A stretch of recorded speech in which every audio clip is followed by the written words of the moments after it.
What's up, everybody? Tommy and Nate here with Bare Knuckle Recovery.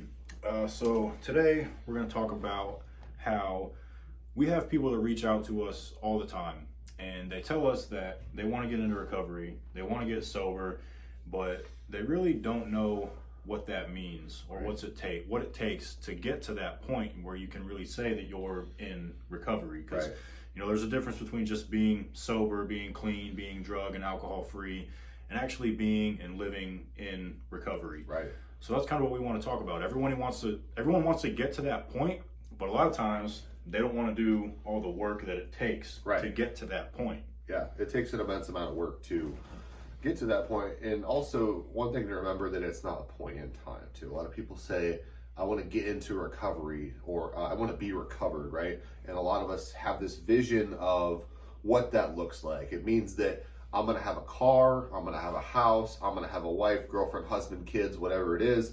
I'm going to be financially stable. And the thing is, those are all great things, but those are not what basically make us successful in recovery, right? Those are just things. So a lot of people want those things, but they don't want to do the work to get to those things. And what we also see a lot of people say is, I want to put my addiction behind me.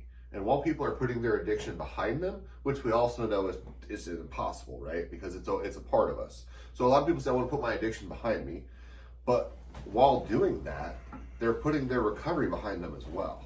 What do I mean by that? Well, first of all, when you say they don't want to do the things that it takes to get into, what we consider as recovery, what are some of those things that you're referring to that people don't want to do? Well, the things that they're putting behind them with their recovery are going to meetings, getting a sponsor, so finding some kind of support group with other individuals who are all moving in the same direction. Tommy and I, we work with kids that are in juvenile correctional facilities. And one of the things we talk with them a lot about is getting around people that are like-minded, but are like-minded in a positive way, moving in the right direction, right? Similar goals. Similar goals. And that's one of the things in recovery. Like, a lot of people, they just want to drop their addiction off at the door, and they want to go back to their life. Just try to totally move on. Trying to totally move on and not find people that are moving in the same direction. That's one of the things. What are some of the other things people skip over? One of the things that I did not want to do was admit and address the mental health, those underlying mental health issues that I had. And like Nate already said, for me, I was able to really address some of those things, going to AA, working the steps with my sponsor, and going to therapy. Those are what it really took for me. And, trying to work on my spiritual health as well, my relationship with God or higher power. My higher power is God, and trying to work on that as well. But addressing the depression that I had, the social anxiety that I had, addressing the trauma that I had caused myself throughout my addiction. I never wanted to deal with any of those things. I wanted to ignore them and move on.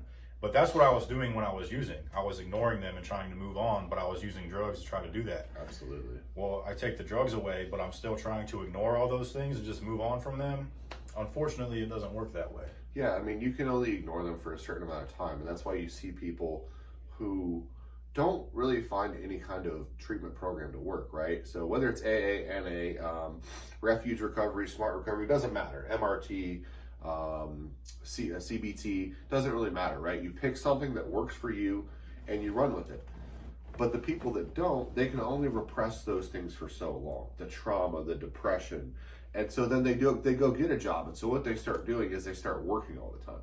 Well, it's hard to work all the time and keep a balanced life when you're not working on the underlying issues that you're struggling with.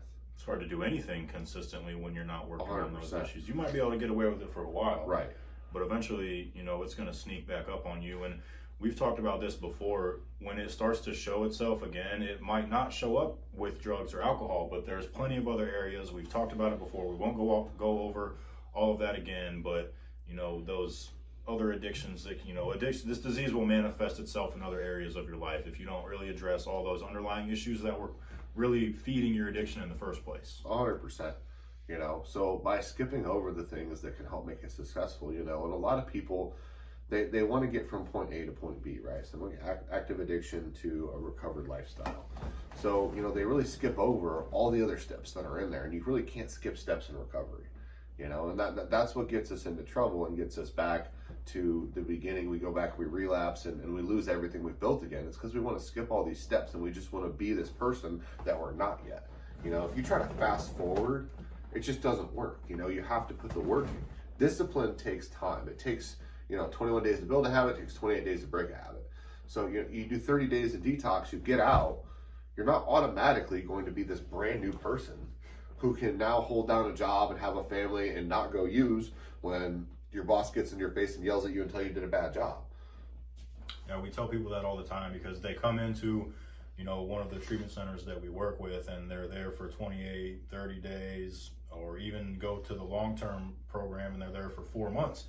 And they get towards the end of it and they're like, okay, I think I'm good now. And we're like, you've been using drugs and alcohol for years and years and years and years. And you think that after 30 days or even 4 or 5 months that now just like that, you're going to be recovered. First of all, there's no such thing as being recovered. Right. That's why it's called recovery, because it's a continuous lifelong process. But when you're using drugs and alcohol for so long, like I get it, because I felt the same way. Like you want to be cured, after you go to treatment, but it just doesn't work that way. No, it certainly doesn't. And it's a continuous process throughout your life, And what I really want people to take away is there's no arrived when it comes to recovery, Tommy and I continuously work on ourselves. We have built practices in our lives like daily devotions, prayer, meditation. No matter what kind of spiritual belief you have, if you follow any of the major religions in the world, they all have a foundation of somewhat of prayer and meditation, self-reflection. When those things become habits, other things in our life start to at least become easier to attempt. And you may not be successful at first with those life skills, but if you can get your internal things in order, you can start to work on the external factors around you. Happiness comes from an internal point, not an external, and then what happens too is a lot of people, they get the car, they get the job, they get the girlfriend, the boyfriend, whoever, and then they find out that they're not happy and they go back to using. And that's because, again, they've skipped over steps in recovery. And they haven't worked on the underlying issues of why they use drugs and alcohol.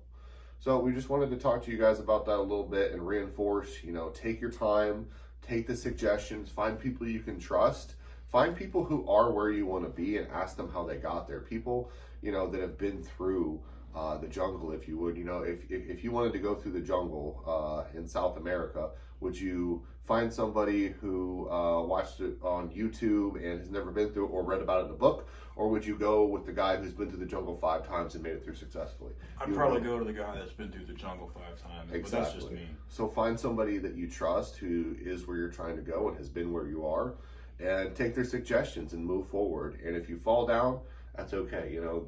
Tommy and I failed more times than we were successful. All it takes is one time to be successful, continue to be successful. Yep. So thanks for watching, guys. We really appreciate all of you. If you guys have any comments, questions, concerns, always reach out to us. Good to be back.